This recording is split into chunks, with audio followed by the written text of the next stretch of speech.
Christ, tout et en tous, est l'explication de la création elle-même. Colossiens 1, 18. Je ne vous apprends rien en vous disant que cet épître aux Colossiens nous le déclare sans embâche au chapitre 1er. Nous lisons en effet qu'en lui ont été créées toutes choses qui sont dans les cieux et sur la terre, les visibles et les invisibles, trône, dignité, domination, autorité, tout a été créé par lui et pour lui. Il est avant toute chose, et toute chose subsiste en lui. Voilà une proposition assez vaste, qui établit clairement que c'est en Christ qu'il faut trouver l'explication de la création tout entière.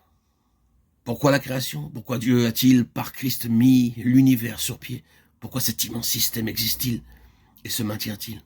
Comment expliquer le monde? Où est sa raison d'être? À toutes ces questions, il n'y a qu'une réponse. C'est pour que Christ soit tout, en tous et en tous.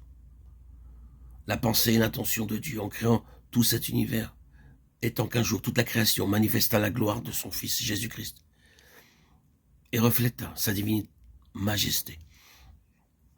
Le petit fragment, toute chose subsiste en lui, littéralement, tiennent ensemble, ne laisse aucun doute sur le rôle joué dans la création par le Seigneur Jésus-Christ. Sans lui, tout l'univers se désagrégerait et tomberait en ruine. Il lui manquerait son facteur de cohésion. Il n'aurait plus de raison de se maintenir en un tout concret.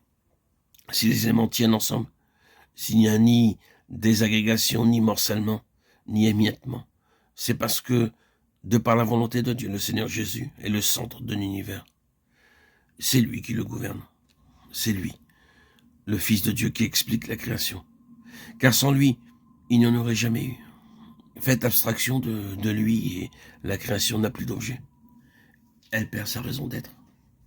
La pensée centrale et directive de Dieu, à l'heure de la création de toutes choses, fut que cet univers devint une expression de Jésus-Christ afin qu'il soit tout et en tous.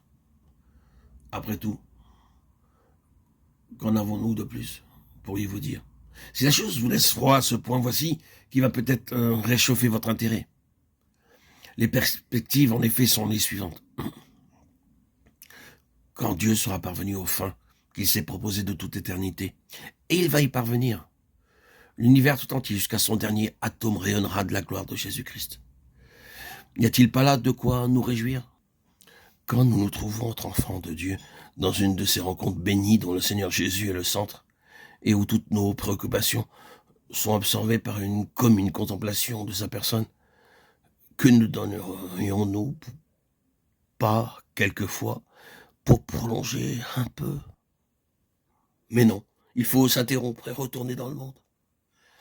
Il faut rentrer dans cette atmosphère épaisse et se laisser étreindre de nouveau par ce contact glacial. Or, s'il y a pour nous une telle bénédiction à nous trouver ainsi isolés avec le Seigneur et les siens, malgré tout ce qu'une telle rencontre a encore d'imparfait, que sera-ce quand se lèvera pour nous le jour éternel, où il n'y aura plus besoin de retourner dans le monde le lundi matin, quand nous ne pourrons rien toucher sans entrer en contact avec le Seigneur Jésus, quand l'univers entier sera plein de lui. Christ, tout, en tous et en tout. Le voilà l'objectif de Dieu. C'est là ce qu'il a décidé. L'univers entier sera un jour une expression de Jésus.